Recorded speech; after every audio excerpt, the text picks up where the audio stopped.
Assalamualaikum warahmatullahi wabarakatuh. Kami dari kelompok 1 izin memperkenalkan diri.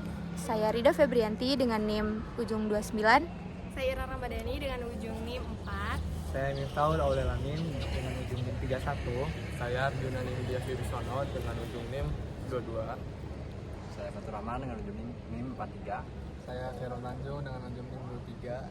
Saya Irwan dengan ujung NIM 34. Saya Nabila Melina Azharo dengan ujung NIM 1. Saya Nurulfia Wardani dengan NIM ujung 38. Kami di sini akan mempresentasikan PBL tentang poster tentang pengasapan. Stay tune. Baik, kami akan mempresentasikan hasil project based learning kami. Saya akan menjelaskan mengenai pengasapan. Pengasapan merupakan salah satu metode pengawetan ikan yang menggabungkan proses pemanasan dan pengasapan. Tujuan dari pengasapan sendiri itu untuk agar suatu produk itu tahan lama dan mempunyai masa simpan yang lama juga. Nah, dari pengasapan ini, ikan yang dipakai itu ikan lele. Selanjutnya akan dibacakan oleh teman saya. Nah, untuk langkah atau prosedur yang dilakukan yaitu pertama kita harus menyiapkan alat dan bahannya. Setelah alat dan bahan sudah disiapkan, lalu kita membersihkan ikan lele lalu disiangi. Jika sudah, kita menimbang berat ikan lele. Setelah itu, karena kita tidak menggunakan formula asap cair, jadi kita langsung merendam dengan larutan garam selama 15 menit. Nah, setelah direndam, kita tiriskan selama 10 menit, lalu kita lakukan pengasapan selama 12 jam di oven dengan suhu 100 derajat Celcius. Oke, selanjutnya ada alat dan bahan. Di sini alatnya ada timbangan analitik, baskom, talonan, dan pisau.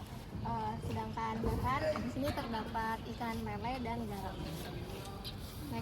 Oke, next kita ke bagian hasil dan pembahasan. Nah, di sini ada hasil dan pembahasan dari hasil uji organoleptik ikan lele asap PRTSP. Nah, dari sini terdapat 4 grafik dari segi kenampakan, rasa, bau, dan tekstur.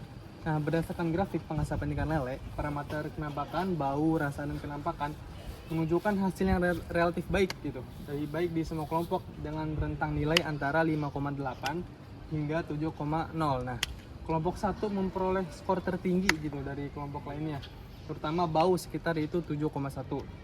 Nah, diikut pula oleh rasa dan kenampakan. Next. Nah, kedua ada kelompok 2 juga menunjukkan hasil yang serupa meskipun sedikit lebih rendah. Kelompok 3 dan kelompok 4 memiliki nilai yang lebih stabil namun sedikit di bawah kelompok 1 dan kelompok 2, terutama pada tekstur. Perbedaan ini diduga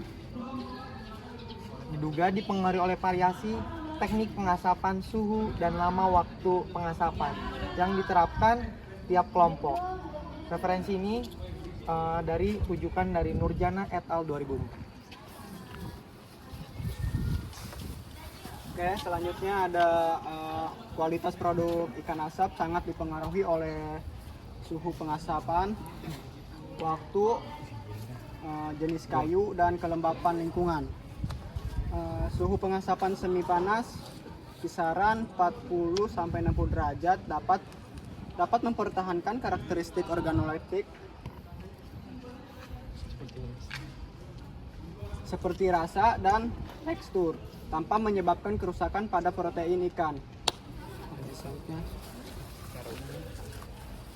Secara umum, nilai organoleptik semua kelompok menunjukkan hasil yang memenuhi standar mutu ikan asap, sebagaimana yang dikemukakan oleh Bakal et al. Pada tahun 1987, yaitu penampakan, bau, rasa, dan tekstur yang diterima konsumen minimal berada pada kisaran 5 sampai dengan 7 pada skala 9.